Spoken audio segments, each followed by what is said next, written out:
Everyone. This is my first podcast. I'm going to be posting probably a few videos every week about whatever topics in sports that I want to talk about. And if you have any suggestions of what I should talk about, please leave them in the comment section or message me or whatever. So I'm gonna start off with a football topic, and I'm gonna title it "Expectations." So, people should be ashamed of themselves. After 2 weeks, you know what can happen in the next 14 weeks of the season? And we're making declarations after 2 weeks. 2 weeks.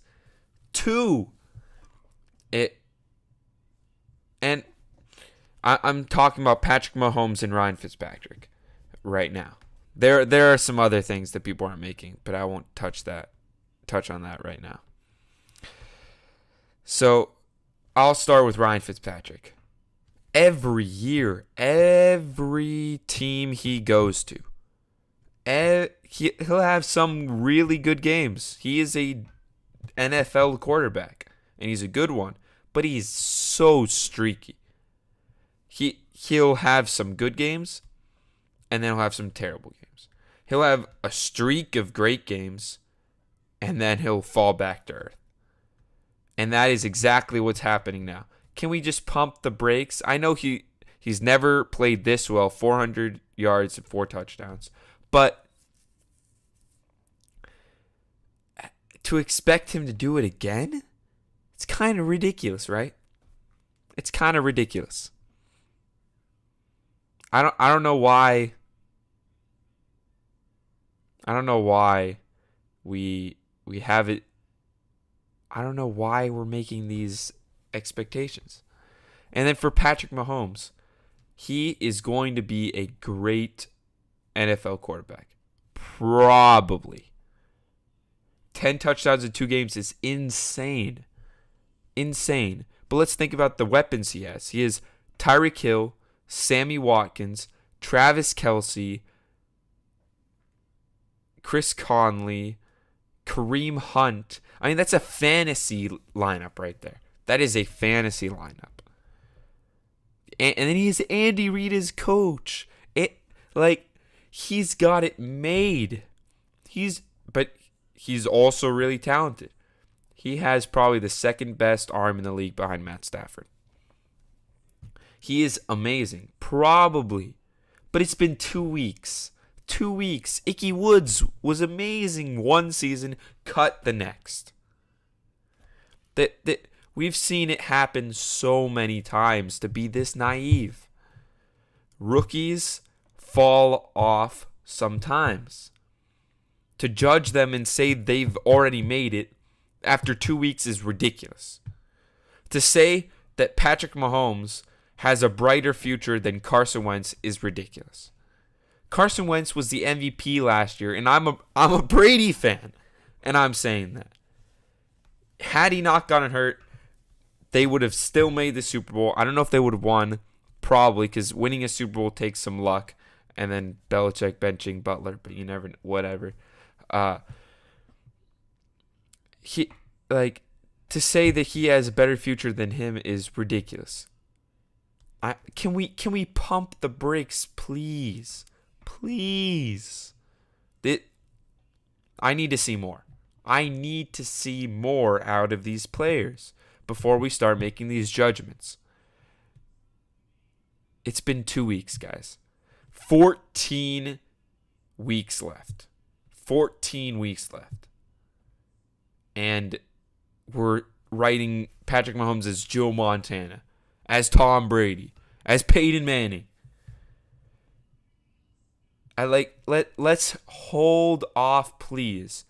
The Steelers' defense is terrible. Some of those players shouldn't even be in the NFL. They're so bad. So bad. The only reason the Steelers have any chance of making the playoffs or doing anything is because of Antonio Brown, a player who is not there, Le'Veon Bell, their O-line, and Juju. Only reason. Big Ben is declining. He is not as good as he was. Or he's never even been that. He was top 5 QB, so never mind. But he is not that good anymore. He is middle of the pack QB at best.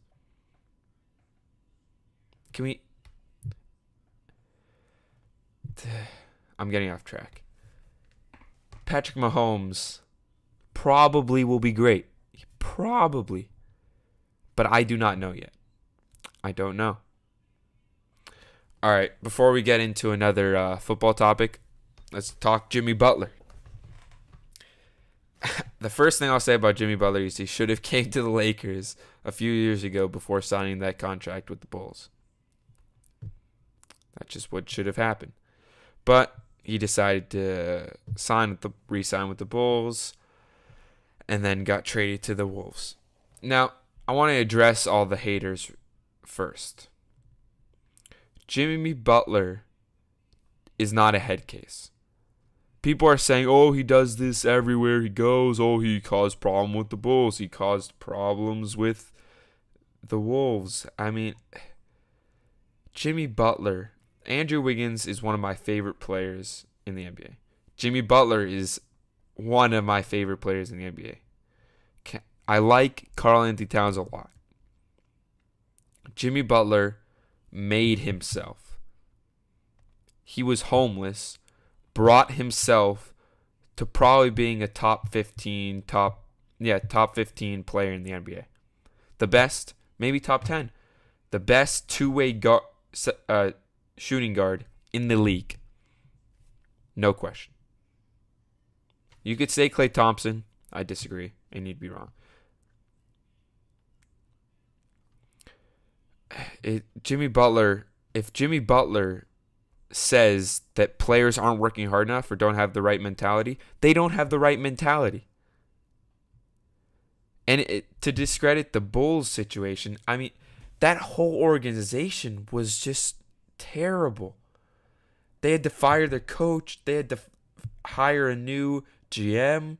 They cleaned house. And you want to blame Jimmy Butler for that? Dwayne Wade even said the situation was terrible.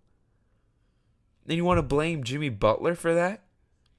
Jimmy Butler is one of the hardest working players of this generation. If he says that players aren't working hard enough, they're not working hard enough. Okay. As for where I want him to go, I would say the Nets. That's partially because I don't want the Clippers to be good. But I think him and D'Angelo Russell will be really good. And that they got a good coach, and they're putting the pieces together. The Nets are on the come up. They're going to have a lot of cap space this summer. And they could sign a free agent after extending Jimmy. And they'll be on the come up after that. So that's a good situation. I mean, Knicks would also be okay.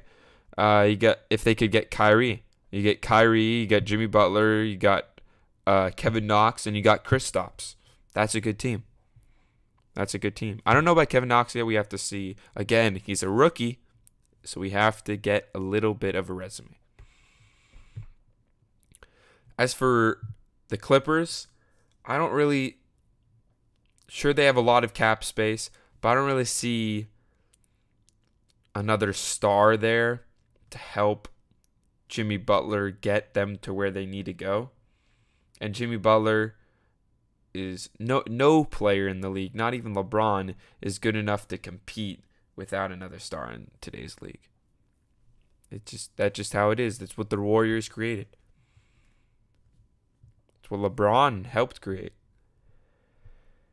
And to speak on why the Clippers, okay, 5 years ago, was anybody wanting to go to the Clippers. Nobody wanted to go to the Clippers. The Clippers have been a joke for years. They have never made it past the second round. You know what changed? Jerry West. He is by far the single greatest executive in the history of the NBA. Red Auerbach, he's up there. But think about everything that Jerry West has been a part of. Magic, Kareem, Kobe, Shaq, Powell. Well, he mentored Mitch, and then that related to that. But he was at Golden State. He helped draft Stephen Curry. He helped draft Draymond Green. He helped bring in Kevin Durant. He helped bring in Harrison Barnes, Klay Thompson, and then Memphis Grizzlies. He brought the Memphis Grizzlies before leaving to the Western Conference Finals. Everywhere he goes, that he wins a championship or he makes the conference finals. Everything he touches turns to gold. Jerry West is unbelievable. And now he's with the Clippers. That's why you're hearing Kawhi maybe wanting to go Clippers. Kawhi would have never have thought about the Clippers. I don't care if it's in LA. I don't care about any of that. The Clippers were a joke. Jerry West brought them back. That's why you see all of these players suddenly wanting to go to the Clippers and considering the Clippers over the Lakers.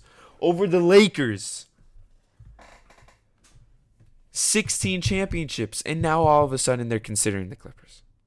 Jerry West. That's what it is. All right. Now back to football. Now I'm going to talk about a few different teams. First, the Titans. Offense has looked terrible. I'll tell you why. Who are two of the most important players on that team? I'm going to come back to that question in a second. What do the Titans like to do? Run the ball. What is one of their most important position groups? Offensive line. And then who does the offensive line have to protect? Marcus Mariota. Who's injured? Marcus Mariota. Who are the Titans' two best offensive playmakers? Probably Derrick Henry and Dion Lewis. Running backs. Run behind the line. Or when they pass, the offensive line has to give Marcus Mariota, now Blaine Gabbert, time to throw them the ball. Now, those two players that I was talking about, Jack Conklin, Taylor Lewan, both injured. That is why the team has not looked good.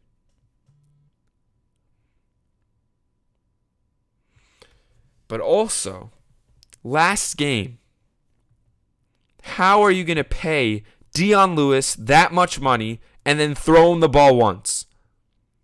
Throw him the ball once. One time. It's like you're not even trying to get him involved in the game.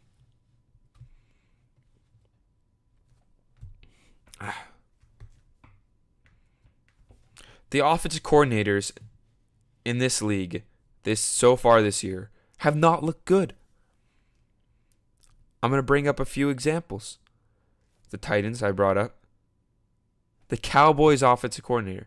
I mean, Zeke has not rushed the ball over 20 times yet. He's not. I don't get how you do that. I don't get how that is possible with that type of player. Sure, Travis Frederick is not there. I don't care. You run the ball behind Tyron Smith. You run the ball behind Zach Martin.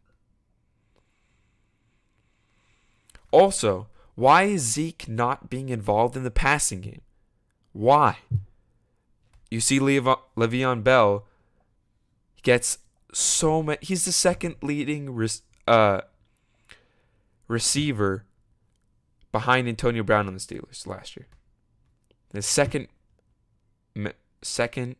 most catches. The second most catches. And they had a great offense. Todd Gurley on the Rams gets involved in the passing game. Look how that turns out. David Johnson almost had 2,000 total yards 2 years ago. Catching. Get Zeke involved in the passing game, please. Your offense will look so much better. There are certain players that you have to get them involved any way you can. However getting the ball is. Wherever you can. Screen passes. Out routes. Slants. Wheels. I don't care. Just get Zeke the ball. Run him up the middle. Run him to the side. Just get him the ball. He is your best player by far. You do not have wide receivers. Dak is not that accurate with the ball. You need Zeke with the ball.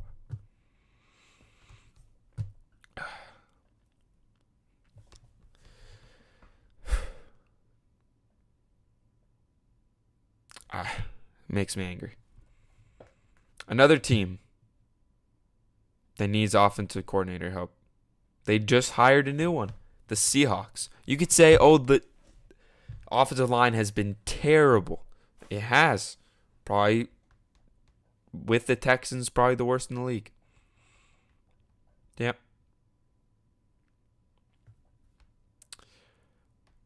Don't care.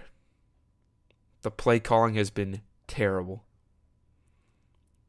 Terrible.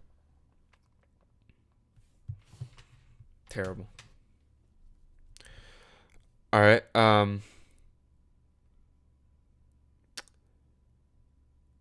I think I'll make my predictions for this week.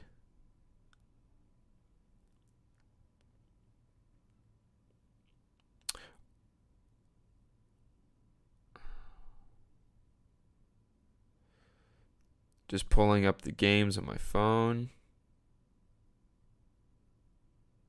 Oh, wait. I want to talk about one thing real quick.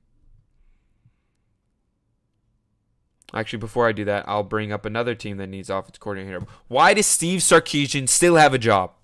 Why? Why does he still have a job? You go from averaging 33 points per game, being compared to the greatest show on turf, and then you averaged 22 points per game last year. Halfway through the season, I would have fired him. Gone. No. Gone. Done. You're done. How does Julio Jones, being an athlete that is compared to Randy Moss, get 3 touchdowns? Only 1 in the red zone. And then 2 weeks ago against the Eagles, those terrible play calls. Now you're getting Calvin Ridley involved.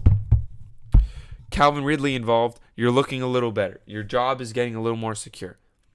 Julio needs to get the ball. He's another one of those players that you get in the ball however you can. Another thing I want to talk about was the Lions. All right? The Lions. Everyone wants to say, Matt Patricia's terrible. The team is shit.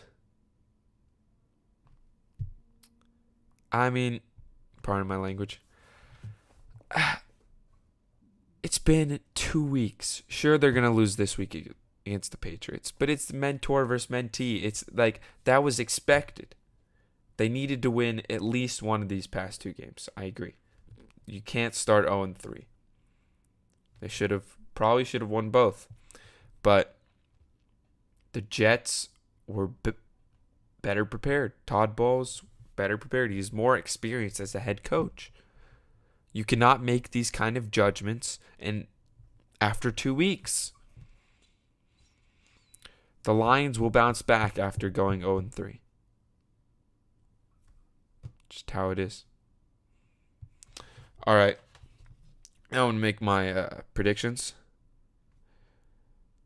So, by the way, I picked the Browns. I don't care if you say, no, Nathan, you released this video late. You made this video late. I picked the Browns. I've picked the Browns. I didn't have the guts to pick them last week, but I picked them in week 1, and I picked them this week. They should have. The Browns should be 3-0 right now. If they had a kicker, 3-0. All right. So that was the first game. Now we got Saints at Falcons. That potential game of the week. That's going to be a game right there. I'm going to go with the Falcons because they're at home. That's the only reason. Saints have not looked good so far. That defense needs a little work. Needs to. They'll get it. They'll get it together. I just don't know about this week. Broncos Ravens. Broncos. I thought the Ravens were way overrated going into this year. I don't think they're good. I think they're 6 to 8 wins. Bengals Panthers. Bengals at Panthers is why I'm not picking the Bengals. I mean, I want to pick the Bengals. I think they'll win the division, and they have a really good chance at this game. But it's in Carolina. Carolina's defense is really good. Another good game. Could go either way, but I'm going to go with the Panthers. Safe bet. You know what? Nah, give me the Bengals. I'm sorry for doing this on recording. Give me the Bengals. I'm flip-flopping. Give me the Bengals. All right. Giants and Texans. This is the easiest game so far. It's the Texans. It's the Texans. Eli Manning, I've been saying this for years. People have been saying I'm a hater because I'm a Patriots fan, but Eli Manning is not a good quarterback. He is not a good quarterback. He's not a good quarterback. He's led the league in interceptions, I think 2 times, could be 3 times. I'm not sure. I don't have the stats in front of me. But, I mean, that's not a good quarterback. And then the Texans' defense is really good. And it's Jadeveon Clowney and J.J. Watt are just going to harass Eli in that O-line all day. All day. Titans at Jaguars.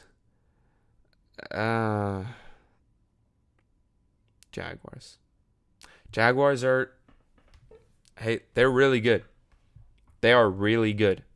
Even if they don't have Fournette back. Blake Bortles looked great last week. Their offense corner called a perfect game plan. Perfect. I don't know if it's going to be as perfect this week because they've been obsessing about the Patriots ever since that AFC Championship game. But, you know, they just, without Conklin is questionable. What's the status on Taylor Lewan? Hold on 1 second. Let me search that.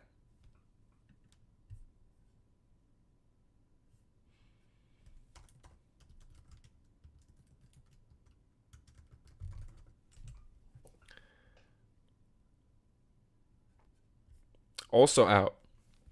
So, yeah, I can't give them the win if they don't have 2 of their most important players. I just can't. All right. We got 49ers at Chiefs. 49ers aren't ready yet. They're not ready. That secondary is not good enough. Jimmy G does not have enough playmakers to throw the ball to. Andy Reid and the Chiefs have made that offense incredible. They have pieces everywhere, talent everywhere. Incredible. The defense, it's going to be a shootout. Probably both teams will score over 30 points. Mahomes will have another great game. But, don't think I'm a Mahomes hater for what I said earlier. I think Mahomes is going to be great. I always did. I thought they should have started him over Alex Smith in week 5 or 6 of last year. 6, 7, I don't know. And a little before midway when they started stumbling. And he's really good, but he's not Tom Brady yet. So let's calm down. Okay. But the Chiefs will win that game. Raiders have Dolphins. We got Will John Gruden get his first win?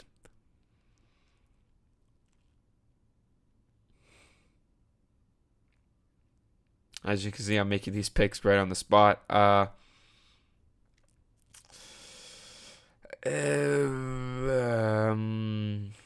Yes.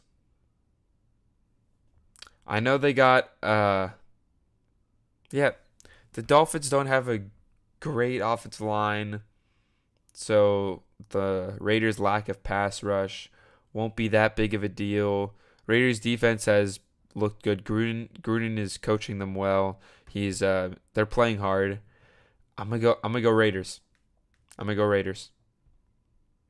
Bills at Vikings. Show me the person who would pick the Bills. I want to meet them. I would like to meet them, so I can see how dumb they actually are. Or if they're a Bills fan. I mean, even if you're a Bills fan, you got to be realistic enough to say, no, my team is not going to win. Bills might be the worst team in the league. They traded Cordy Glenn, Ronald Darby. Where's all your talent? Where? And Josh Allen is a project. Why did they trade A.J. McCarron to the Raiders? And why would the Raiders need A.J. McCarron in case Derek Carr got hurt? But A.J. McCarron is a starting caliber quarterback, maybe. That's why the Browns wanted him. All right. Colts at Eagles. Eagles, another easy one. Fly. Carson Wentz is coming back. He's going to shred that Colts defense. Andrew Luck in that terrible O-line. Quentin Nelson is good, but they don't have anyone. Fletcher Cox is just going to annihilate. Brandon Graham is going to annihilate. Easy Eagles. Packers at Redskins. Okay. Depends if Rodgers plays, really. Even if let's say he plays for this prediction. Let's say he plays.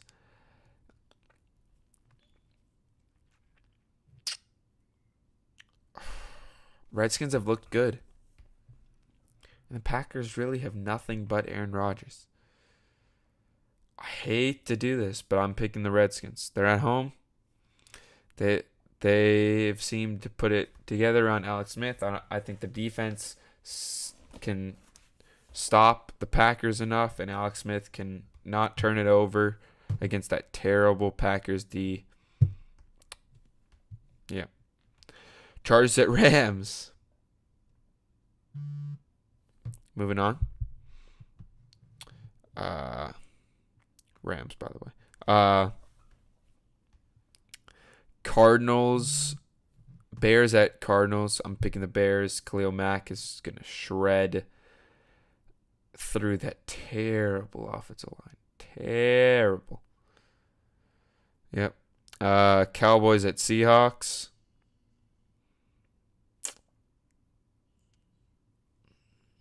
I would say the Cowboys. I really would, but I don't know if the offensive coordinator is going to call a better game. I just don't know. And then they're in Seattle, and that crowd gives the Seahawks something else. Patriots will beat the Lions, I already said. Mentor versus mentee. Brady's looked angry at practice. Josh Gordon will have a big game. Steelers at Buccaneers. That Steelers defense is terrible. Absolutely terrible. And they got so much turmoil over there. Buccaneers. Fitzpatrick, I don't know if he'll have such an amazing game, but against that defense, I could throw for a touchdown. Not actually, but you guys know what I mean. All right, that'll do it for this first podcast. Thank you guys so much for watching. If you have any ideas what else you guys want me to talk about, leave it in the comments section. Thank you.